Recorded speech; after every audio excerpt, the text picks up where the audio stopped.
Hello, y'all. Welcome back to the podcast. So, today's topic is really exciting because we're going to really deep dive on who you should hire first. And I'm really excited because this is something that when I started hiring, there wasn't tons and tons of information. Like, there was some information, and then some of the information was like very heavy one way and some of the information was very heavy another way, which I think it's valid. All information is heavy one way or another based off people's experiences. But for me and for the business model that I had and still do have till this day, this was what I came up with based off of my vision and my goals. So we're going to break down who you should hire first based off my opinions and your business model, and that has a lot to do with it. I think a lot of times when people give hiring advice or what to do or how to do it, especially when it comes to people, they're making recommendations off of like too, honestly, I think they're making recommendations that are way too big box, based off of like trying to gather tons of different experiences and put it into one,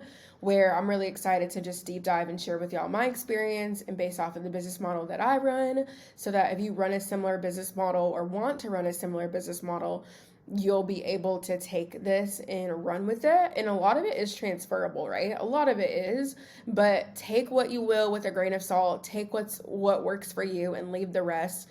And hopefully this gives you some insight on how to grow your team and do it in a lean way that keeps you really profitable and doesn't put you in the red. Because I see so often, even for me, like at the beginning, like not really at the beginning, but more so in the middle, overstretching myself trying to hire team members when we weren't ready or we didn't need them or we needed to fix some other things in the organization before making a hire. So yeah, I'm excited to give y'all a good foundation today. And then if you have any questions, definitely send me a message over on Instagram, because y'all know I love to talk about this type of stuff, this higher level, just next level 7-figure upgrade stuff is really exciting for me. And I would love to just be a support on your journey. So really quick though, before we get into the episode, I sound a little bit nasally. I have been sick for the last week. I don't know what's going on, what's going around, but I have been a little bit under the weather, but I'm finally feeling a little bit better. I'm actually filming this on a Monday, and this will come out in a few weeks, but by then I'll definitely be feeling better. But I definitely was under the weather last week. Your girl was down for the count. Like, I haven't been sick for a while, so what kind of prompted me to record this episode is because I have a team. I was able to take time off, like, and sleep, which is what I needed. So, if you're on the fence of hiring a team or whether or not you should, you definitely should. And you should do it one team member at a time in a really profitable way so that when something does happen, you're covered, right? Because the matter of fact, y'all, is this. It's not if something happens, it really is when something happens. So being able to have other people that you can count on is so important. That's where the real freedom starts to happen.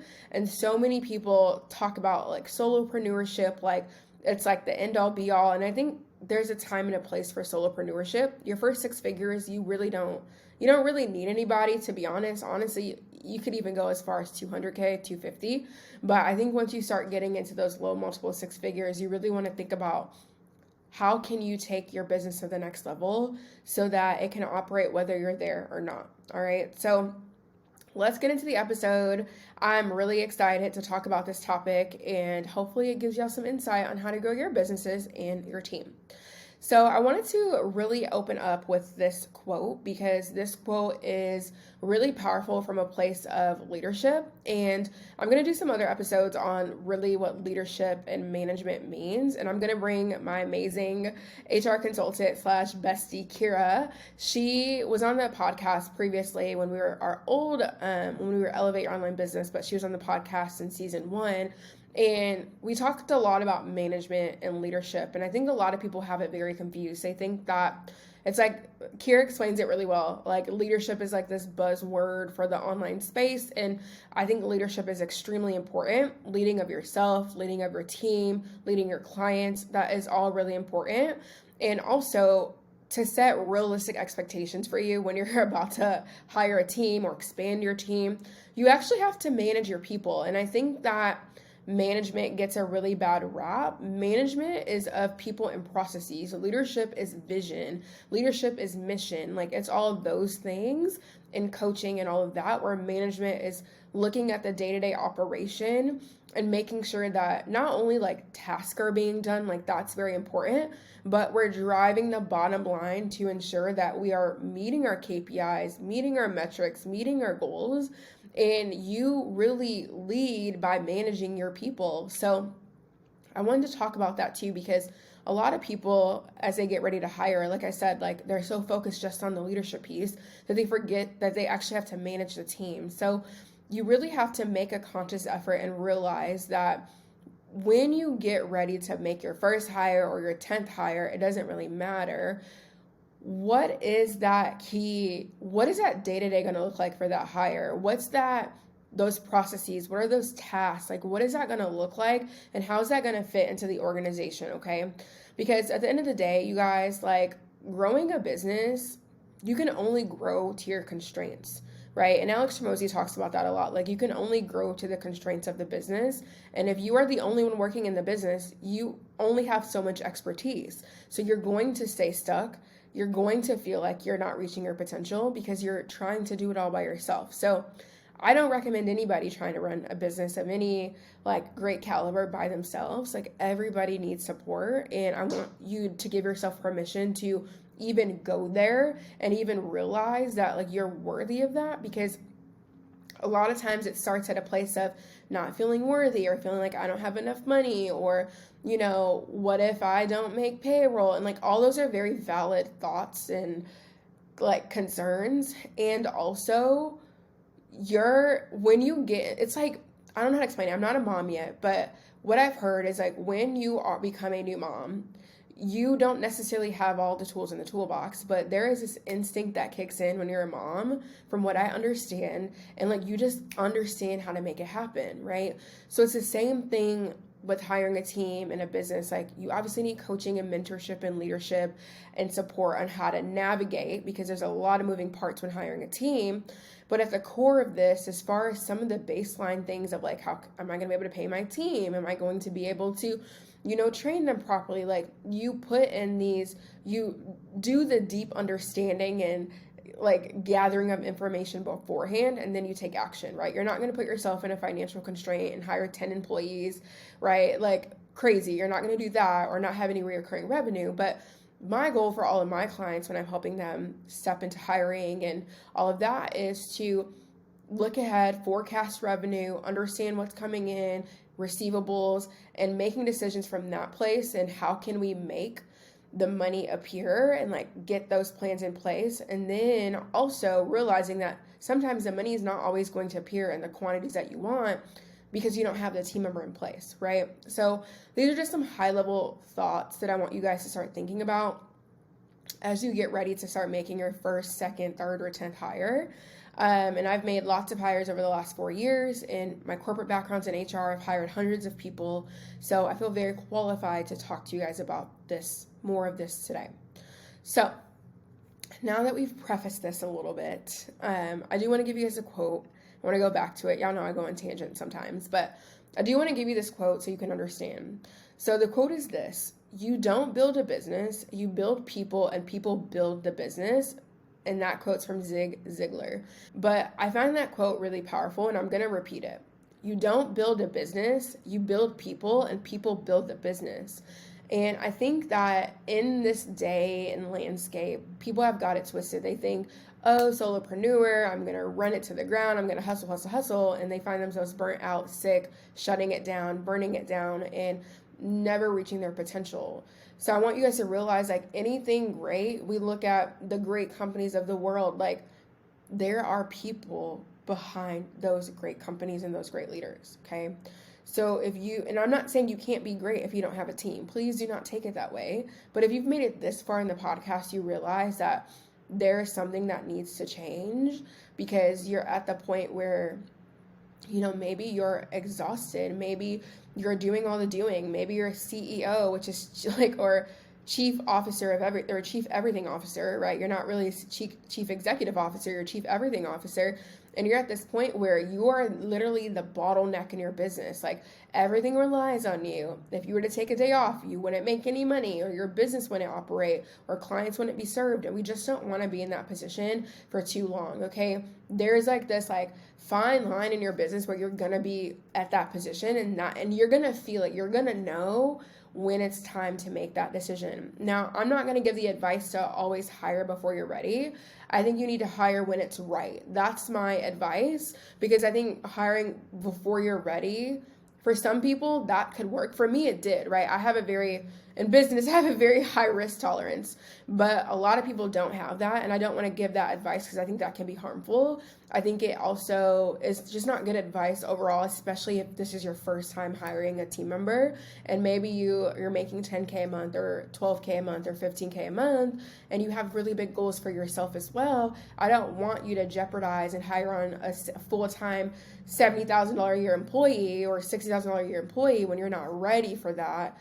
Because not only the revenue doesn't warrant it, but like your own skill set doesn't warrant it either. So hire when it's right. And for some of you, that may mean a little bit before you're ready. Okay. And for some of you, it may be a little bit late. Now, I don't recommend a little bit late because then shit starts to break, right? Clients, things just get out of whack and we don't want to do that, right? We don't want to have unhappy clients. We don't want to get to a point where we're burnt out and sick. Like we don't want that, but we also want to hire right when it's right or a little bit before we're like ready, but the business is ready, if that makes sense. Revenue, things like that.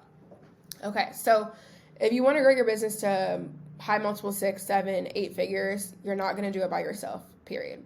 Okay. So the first question I want you to think about and ask when you're getting ready to make your first hire or second or third or whatever is, what is your time worth? This is a really powerful question that I wish somebody asked me. I always saw the value in hiring a team, right? I did HR for Fortune 500 companies, Fortune 50 companies. So I always saw the value of hiring a team and having people to support me, because I always knew for me building this business, it was going to be a life first approach. I didn't want to build a business that solely relied on me. I also didn't want a massive team. I've always said that. I didn't want a team of 20 employees. Like that just wasn't, and for the longest time, I didn't even want to hire employees. I have them now and I'm grateful that I do. And I'll talk about that in a second. But for a really long time, I was like, I don't want employees and I don't want a big team, yada, yada, yada. I want some support, but I don't want the weight of the world on my shoulders.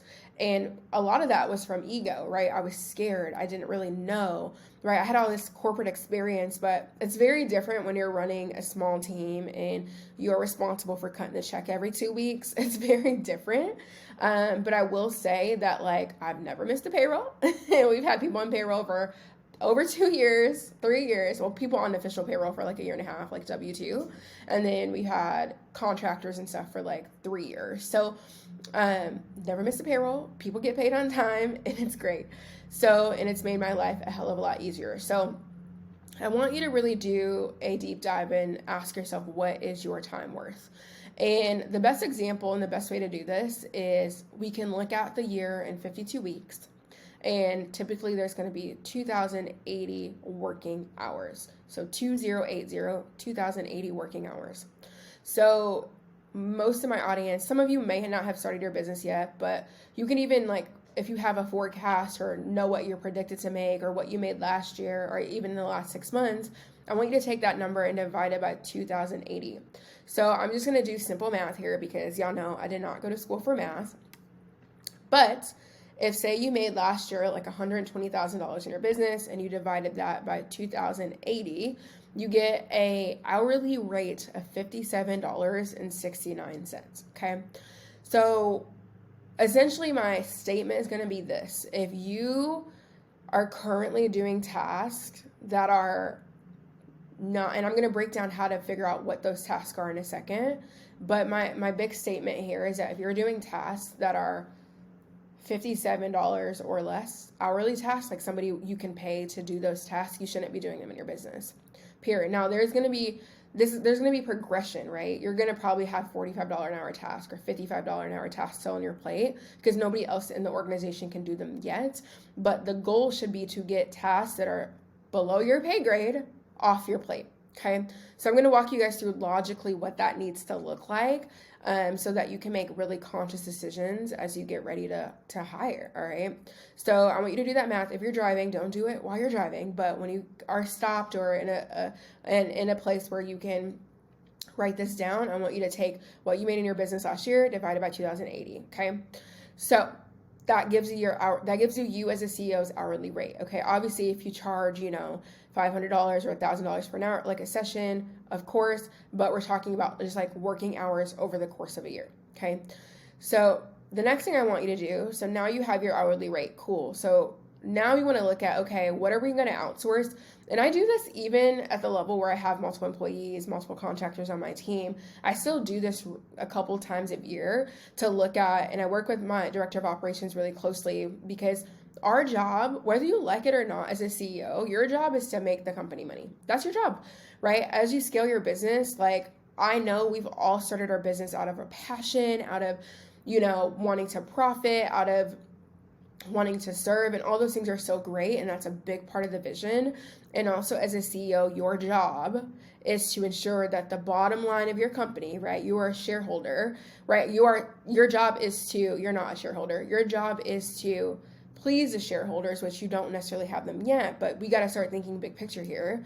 And when we think about Amazon, like eBay, Target, all these really big companies, like they're responsible to their shareholders, right? That's the CEO's job, is to make sure that the company is profitable, period. Okay. Now, obviously, this is on a much smaller scale than that, but I want you guys to start upgrading your thinking. Like, that's the point of this whole podcast. I want you guys to upgrade and think about, what does that actually get to look like? For so long, we forget to want and to think and to dream, and to dream really big, like where we were at the start of our businesses. And I want to bring you back to that. And this is what's going to allow you to do that. Okay. So what I want you to do next, right? You have your hourly rate. I want you to break down like everything. I want you to do a time study. And we've talked about this on the podcast before, but time study is really simple. So I want you to look at what you're doing every single day in your business and in increments of 15 to 20 minutes.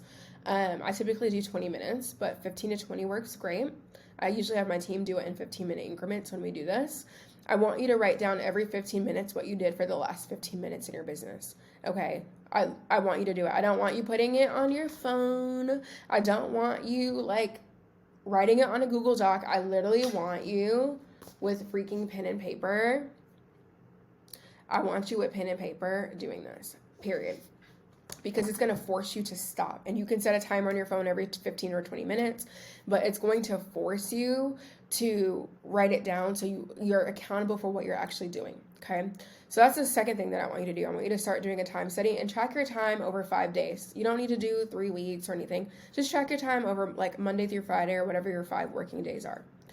Now, the next thing that you're going to do with that is once you do that after 5 days, I want you to like all the tasks that you're doing, I want you to create a little spreadsheet, and I want you to put these tasks into a category from 1 through 4, okay?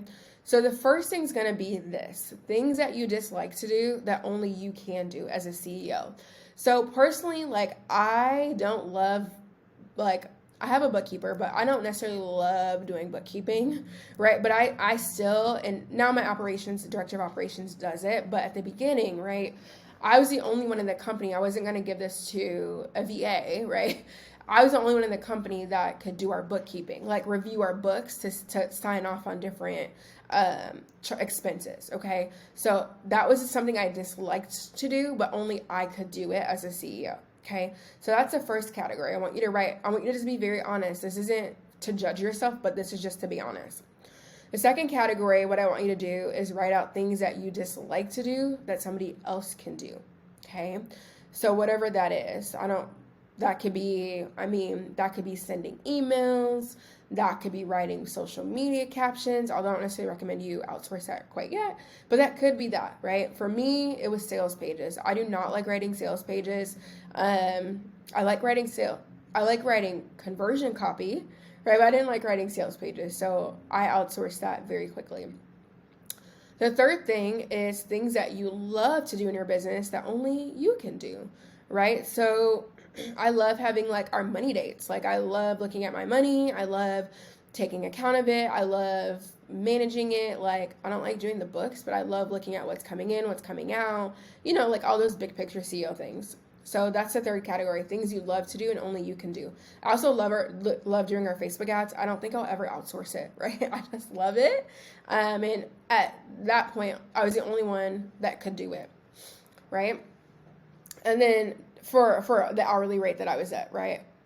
Agencies are expensive, or more. Agencies are an investment. So that's kind of where that fell in that category for me at the time. And then number 4 are things that you love to do, but somebody else can do, right? So for me, I loved having our DM conversations, but that was something that I loved to do, but somebody else at a certain level of my business, right around $300K a year, like I had to outsource that, okay? So just to recap, 4 categories, I want you to put all these tasks in. Things you dislike to do, only you can do. Things you dislike to do, somebody else can do. Third thing is things you love to do, only you can do. And then the 4th things is things you love to do, but somebody else can do. Okay, and you know what those are. Break those tasks out and just categorize them 1 through 4. And then from there, what we want to do is we want to outsource things you dislike to do that somebody else can do. That's the first thing we want to outsource. And that doesn't mean like you get to outsource your sales calls or like things that are going to make you money. You can't outsource that completely yet. So that's the one thing off the table, you guys. So that's, unless you have lots of money and no time, lots of money, then you're not necessarily going to outsource that part yet. And then the second thing that you're going to outsource is things that you love to do, but somebody else can do. Okay, because the goal here is like we just calculated $57 an hour. If you can pay somebody less than that, then like for these roles, with most of these you can, then that needs to get outsourced. Okay, so that's just you looking at your time with an honest look, because the wealthy, right, and CEOs look at their time as like the most valuable possession that they have. And again, it's back to growing your constraints. It's back to you being the bottleneck. And if you continue to do tasks, right, if you continue to be a task manager or a task handler, and all you're doing is tasking all day, who's thinking? Who's doing the vision? Who's taking the business to the next level? And that's where you hear that saying of you need to be able to work on your business and not in your business. Now, again, there's levels to this, but you can't ever get to the next level if you continue to operate from a place of like massive control. I know I had that issue. Not that I'm controlling, but I liked control, but that was bottlenecking our business. So you really need to sit down and do this exercise because it's going to give you a lot of clarity. Okay. So from there, right, typically it's going to fit into one of these 3 categories. And I'm going to kind of give you my order of operations of what I recommend people hire for a high ticket business model. So if you are selling high ticket services, specifically coaching or high ticket courses, this is my recommendation, especially if you're doing it in a more scalable model, like a group model or a mastermind model or a hybrid model. This is my recommendation. So if this is what you do or want to do, this would be my recommendation. This is what I did. And this is what got us to a really good place of being able for me to never have to touch like a lot of different things in my business. I don't even know how to function certain things because my team's been running it for so long. Okay. So here is my recommendation of who you should hire first in order, and based off of that that time study and the things that you're doing every day that somebody else can do. These are my recommendations. So the first hire I recommend is a lead generation VA. Okay. And if you can swing it, I actually recommend you hiring 1 and 2 at the same time. But if you can't, I recommend hiring somebody to help generate leads from from a human aspect, right? So y'all know I'm all about ads and funnels and like having those things do the things for you, of course. And also I think there's still a lot of value by having somebody who's a lead generation VA inside of your business. So let's kind of talk about how you find this person. So my general tip for hiring you guys in general, and I'll always say this, is I think you're literally like 1 degree separation of your next hire. I really believe that. There's somebody in your community, there's somebody that you maybe went to school with, or somebody that knows somebody. Like, I think people get in their head too much about, especially their first or second hire, like, how do I find this person? Like, I found my people on, like, my first couple people on Upwork, and then my next couple people were already in my existing audience, and they worked out great. Like, some of them are still with me today, many of them well over a couple of years working with me. So I want you to know that you're literally like 1 degree of separation from your next hire, okay? So lead generation VA, the reason why I suggest this role is because, especially if you follow me and anything that I've done and how I teach, like really scaling a business and growing a business, is that typically the biggest reason businesses fail is because they don't have enough leads. So my idea is leveraging your social media, your ads, all those things to do the heavy lifting for you, and then having a lead generation VA to support those components, right? So it's looking at, okay, I'm doing all this heavy lifting with my funnel, my ads, my content, and then having a human touch, because no automation will beat human touch. So really what this person can do, and this person they can be in the US, they can be, my lead generation VA, she was actually in the Philippines, and I paid her a very great wage. But she basically, this is what she did for me. So she helped support our Facebook group, and then she also managed like the engagement on her Instagram. So any new followers that came in, she would send a message, she would follow back, she would do conversation starters, she would engage, she would comment on their content, she would reply to their stories, and then she would, like I said, start those conversations. She wouldn't be the one having the conversations because that's a different skill set, but we would have a really like nice script built out for her to kind of rotate through starter conversation messages. And then also she did community support with comments and getting our leads what they needed inside of our community and on Instagram. So this person, honestly, we had this person as a contractor. We found them on Upwork. She's still with me today, actually, like almost 3 years. And she basically just is the engagement behind our social media. And the big thing is, in order to get engagement, you have to give it. And a lot of people don't give it. So if you can hire somebody to give the engagement and give them a task, they're going to do task, and you can hire them for 5 to 10 hours a week, like that's going to be a complete game changer, because you ideally like want somebody in this lead generation role to pay for itself. That's really the idea of this lead generation VA. Okay, so that's the first person I would recommend. They're not a sales team member. They help generate leads. They're a marketing lead generation team member, and they help you like re-engage the leads that you already have, and then also they can help you bring new leads to you. On Facebook, this can look like adding friends, finding people in communities, bringing them to your profile, engaging back in comments.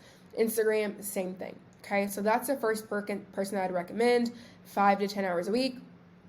As a contractor, typically, obviously check with your local laws, but for us, it worked out that they were able to be a contractor, and she's still with me today, and she's amazing. Okay, I would recommend not hiring let me put it this way. I think agencies are great, but to me, I'd rather spend the money and have the person in-house, because you have more, not necessarily control, but you have more say in how you want what that process to look like, if that makes sense. Okay. Now, the second hire that I would bring on inside of a high-ticket business is somebody to do admin/executive assistant work/support. And this person really is going to be they're going to be managing a lot of the day-to-day operations. So their job is to manage the customer and client support inbox. Their job is to manage your inbox, your calendar. They help onboard and offboard clients. They can eventually help with customer service issues, right? They're managing that inbox so they can have templated responses. They also eventually, once you build that know, like, trust with them, they can manage your billing process. And then also they should be able to do basic tech support. So shout out Caitlin if you're listening to this. She's been my admin for 2.5 years. She's freaking amazing, and no, you can't have her. But she literally she's like our right hand. I always say, like, she's the glue that holds Lattice and Co together. So this person can be, it depends on what you need, local laws, how you want to treat them. But this person, we've had this person in a role as a contractor and in an employee. So, and it obviously looks a lot different from, both roles. But if you're just starting out, 5 to 10 hours a week is perfect. Honestly, 5 hours a week, because you're going to get a lot of those non-$57 an hour tasks off your plate, or whatever your hourly rate is, okay? So that's that person. And I would say you could typically start that person at around $20 an hour if you're hiring in the U.S., and then that could look a little bit different if you're hiring outside of the U.S., depending on the country, their wage standards, etc. And then the third person that I would recommend is having somebody to support with fulfillment. So fulfillment is essentially supporting your clients, supporting your students. So if you're running a high ticket group model, that may look like support coaches, program managers, people like that. We hired one success coach. She was with us for over a year. She was great. And she really just helped our clients, like helping with our audit process and feedback process, helping on coaching calls, really just customer-centric, client-centric, customer-facing, and just really helping with the fulfillment. And what we did was do a transfer of knowledge. So they went through our curriculum like a student and a client, and I worked with that person really for the first 90 days, getting them caught up to speed. They came in as an expert in their own right with coaching skills and things of that nature, and then from there they just were able to go through our curriculum and get a really good understanding of what we taught, and then they were able to support our clients. And that's really a huge role that you're going to need, especially if you're running a high ticket group model, because eventually when you hit 20 clients, 30 clients, you can't be the only one supporting your client. So you want that person that's going to be able to be a right hand in that fulfillment component, so that your clients feel supported, you feel supported, and so that you can really continue to be that CEO inside of your business. All right. So those are really the order of operations. Now there's other roles that you'll eventually hire, right? But I think a lot of people place too much emphasis on like a lot of frilly different like contractors, OBMs, like all of that. I just, like when I say frilly contractors, I mean just like hiring random contractors to do like piecemeal work, when it's like, I'd rather you hire somebody that's focused on actually like moving the needle in your business, that has this very specific role that can help you get to the next level, versus just hiring like, a social media manager. Like, we just now hired a social media manager, and I'm in my 4th year in business. Okay. So, I think a lot of times people place too much emphasis on the things that don't really matter. And I'm not saying social media doesn't matter. Obviously it does matter, but you as the CEO, again, remember, your goal is to drive the bottom line of your business. And like at the beginning, you're going to be the best person to do that. And then when you're at 15, 20, 30K a month, some people even 50K a month, that's when you're adding on support to sales team members and things like that. And again, that may happen a bit sooner. And if you have the bandwidth and the ability to create the revenue, absolutely, especially sales team members, they pay for themselves. But I see so often that CEOs, like, they give away too much power at the beginning, and they wonder why their sales have slowed down, or they're not making the money that they thought they would be making, because they try to relinquish the reins too quickly, and they don't actually know what's happening inside of their business. Okay. So you have to earn that. And that's the honest truth. You have to earn that right to be able to relinquish control, so that your business really runs like a system and runs like clockwork, as my friend Adrienne at her company talks about. So that's really the process, you guys. And that's my recommendation. That's what we did. And that's what worked really, really well for us. And we've since built on different roles, and we have a leadership team now. So that will start to happen as you start to scale your business. But I would say if you're at the, 80K, 100K level to 200K, this is really what my recommendation would be, to be able to take your business to that next level so that you can free up some of your time so that you can focus on what's really, really important. Okay. So one quick thing I want to mention too is we pay our contractors and our employees through Gusto. So if you are going to start with just contractors or whatever decision you make, obviously talk to an HR consultant or an employment attorney. Make sure you're doing the right thing. But if you know you're going to be hiring somebody, I would recommend to keep everything in one place. Upwork is different because Upwork, you pay through their own platform, but everybody else, right? Gusto is great to pay your contractors. It's a tiny, tiny fee, and your contractors won't get charged. When I first started, I was paying my contractors through PayPal, and granted, contractors, like they're a freelancer, they are their own 1099, so they can write those fees off. But I'm always like, if I can help my team out in any way, I'm going to do that. So when we switched to Gusto, because we started having employees, that was a game changer. And it's so nice at the end of when tax season comes around, Gusto will take all their earnings, send out their 1099s, and you don't even have to worry about it. And it's just like chef's kiss. It's a game changer. So I'll definitely be sure to link a comment. If you want to, you can sign up through Gusto with my affiliate link. And I'll earn a little, I think they give gift cards or a little small commission on that. So definitely check Gusto out. It's a game changer. I love the platform, super user friendly. And you can pay your employees and your contractors through Gusto. So as we wrap up the podcast, you guys, I hope this was really helpful. And I also want you to know that you don't have to go out and build this massive team to be really successful, right? I would say we probably have a good 1 to 2 more roles that we're going to add on to our company. And we're going to be a solid team smaller than 10, right? Like, that's how I want to stay. And like, I know that's going to take us to, $5 million a year. Like, so I have the infrastructure in place now so that as I bring on more clients, as we structure our business a little bit differently and scale it and upgrade it, we have the right team and the right leadership and the right roles in place. So the last thing, I keep getting these little nuggets out dropping in my brain, is that and this is something Kira, like, I always knew this, but Kira kind of really reiterated it to me. And some of the things that y'all may be having fears around, and I want to share that with you. A couple things is, you have to build your business and you have to build the roles for the business. I don't recommend, like, personally, I don't hire family and friends. I've done that in the past, and that was a huge mistake. And I learned a lot of lessons through that, and it's just awkward. And a lot of times you end up creating roles or doing like favors like that you normally wouldn't do. Like, I've had friends that were contractors and I advanced their pay like 3-4 times, and like that just felt out of integrity for the business. Like, I wasn't advancing pay for anybody else in my team, so things like that start to come up and it starts to get really awkward. So I just want to give you permission to know that you don't have to hire friends and family, right, to do good in the world. You don't, right? And to be honest, I think you're going to be better off for it by not doing that. The second thing that I want to bring Kira in here, and she's like, build the roles for the company and not build roles for like a specific person, because regardless of it or not, your people will leave one day. They will.